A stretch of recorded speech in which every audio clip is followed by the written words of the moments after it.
শুভ দুপুর প্রিয় বন্ধুরা। তো বন্ধুরা, আজকে জগন্নাথ দেবের জন্য নিরামিষ খাওয়া হচ্ছে। তো বন্ধুরা, এখানে আমি পেঁপে তুলে দিয়েছি, পেঁপেটা একটু ভাপিয়ে নিচ্ছি। কেননা বন্ধুরা, পেঁপের তরকারি রান্না করতে গেলে একটু ভাপিয়ে নিয়ে রান্না করলে এই পেঁপের যে একটা তেতো ভাব আছে, তেতো ভাবটা চলে যায়, একটা তিক্কা ভাব থাকে, একটা কষ্ট একটা ভাব থাকে। তো বন্ধুরা, সেটা অনেকটাই এই ভাপানোর মাধ্যমে বের হয়ে যায়। তো বন্ধুরা, আমি এভাবে ভাপিয়ে নিয়ে রান্না করি সবসময় পেঁপের তরকারিটা, যাতে পেঁপের তরকারিটা একটু একটা কষ্টা ভাব যাতে না থাকে, সেই জন্য।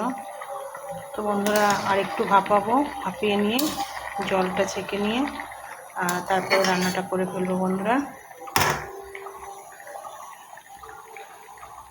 আর বন্ধুরা, এখানে কাঁকরোল কেটে নিয়েছি। আজকে তো শাক খাওয়া যাবে না বন্ধুরা, শাক, পটল, কুমড়ো কিছুই খাওয়া যাবে না। তো বন্ধুরা, আজকে কাঁকরোল ভাজা করব। কাঁকরোলটা সুন্দর করে কেটে ধুয়ে নিয়েছি। আর এখানে ভেন্ডি আছে অল্প কয়েকটা, তো ভেন্ডিটা ভাজা করব বন্ধুরা। তো আজকে সিম্পল রান্না করব, তাড়াতাড়ি রান্নাটা করে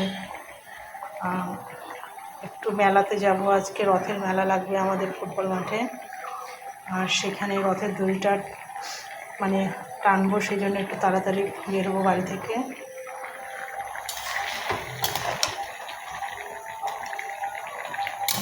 আমরা অনেকক্ষণ ধরেই ভাপাচ্ছি, তো হয়ে গিয়েছে। এখন জলটা ছেঁকে নেবো, ছেঁকে নিয়ে নর্মালভাবে পেঁপের তরকারি রান্না করব। আর বন্ধুরা, আজকে কাঁচা লঙ্কার তরকারি হবে। কাঁচা লঙ্কাটা ধুয়ে নিয়েছি, ধুয়ে নিয়ে কেটে নিয়েছি। আজকে কাঁচা লঙ্কা চেড়ে ঝোল করবো, পাতলা পেঁপের ঝোল। তো বন্ধুরা, কড়াইয়ে আমি অয়েল দিয়ে দিয়েছি, একটা তেজপাতা দিয়ে দিচ্ছি, একটা শুকনো লঙ্কা দিয়ে দিচ্ছি বন্ধুরা, আর একটু দিয়ে দেবো কালো জিরে। পেঁপের তরকারি করবো সেই জন্য আর একটু জিরে দেবো বন্ধুরা আমি এর মধ্যে। বন্ধুরা, কয়েকটা একটু সাবান দিয়ে দিলাম। তো বন্ধুরা, আমি একদম পাতলা ঝোল করব, একদম হালকা পাতলা ঝোল করব, সেই জন্য নর্মালভাবে রান্না করছি। আর বন্ধুরা, পেঁপেটা ভাপিয়ে নিয়েছিলাম, তো তুলে রেখেছি, এখন কড়াইয়ে দিয়ে দেবো।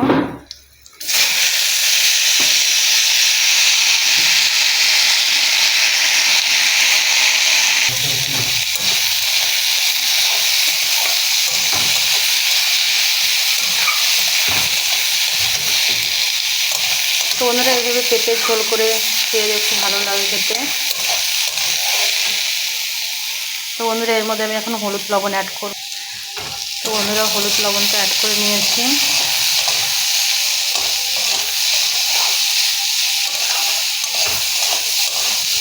আর বন্ধুরা, পেঁপে খাওয়াটা খুব ভালো স্বাস্থ্যের পক্ষে।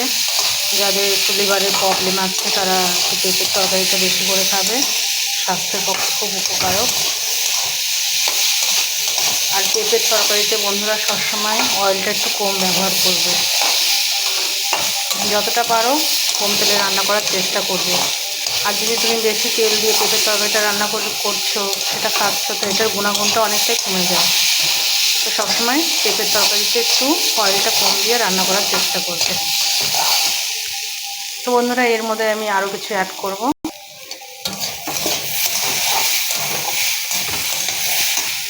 তো বন্ধুরা, এর মধ্যে আমি কাঁচা লঙ্কা অ্যাড করব এখন কয়েকটা।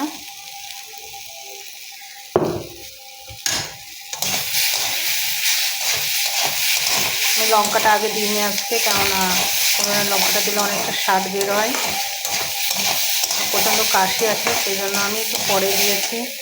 তো বন্ধুরা, এখন আমি এর মধ্যে একটু ধনে গুঁড়ো অ্যাড করছি, হালকা পরিমাণে, বেশি না, একটু অল্পই দেবো, বাস এটুকু থাকবে। আর একটু লঙ্কা গুঁড়ো অ্যাড করছি, শুকনো লঙ্কা গুঁড়ো একদম সামান্য পরিমাণে, বাস হয়ে গিয়েছে। আমি সুন্দর করে কষিয়ে নেব।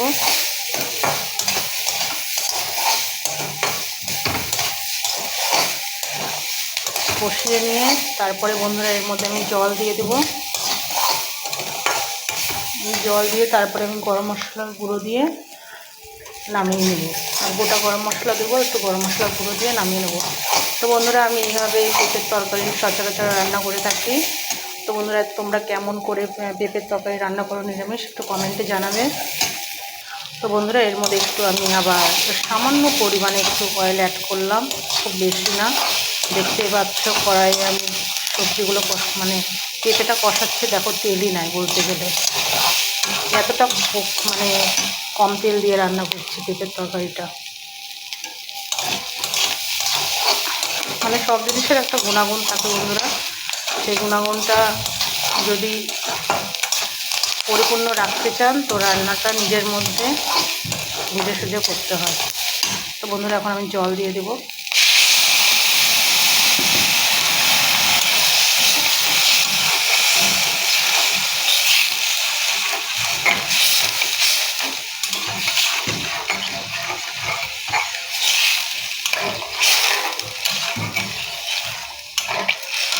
বন্ধুরা আর একটু জল দিতে হবে, ব্যাস একটু জলেই হয়ে যাবে।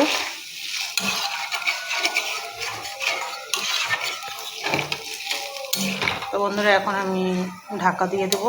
ঢাকা দিয়ে পেঁপেটা সেদ্ধ হয়ে গেলে একটু গরম মশলা গুঁড়ো আর গোটা গরম মশলা দিয়ে আমি নামিয়ে নেব। তো বন্ধুরা সবাই ভালো থেকো, সুস্থ থেকো, টাটা বাই বাই এভরিওয়ান। আর এইভাবে পাতলা পেঁপে ঝোল করে খেয়ে দেখো, খুব ভালো লাগে খেতে, আর শরীর খুব সুস্থ থাকে যাদের লিভারের প্রবলেম আছে। Tata bye bye everyone.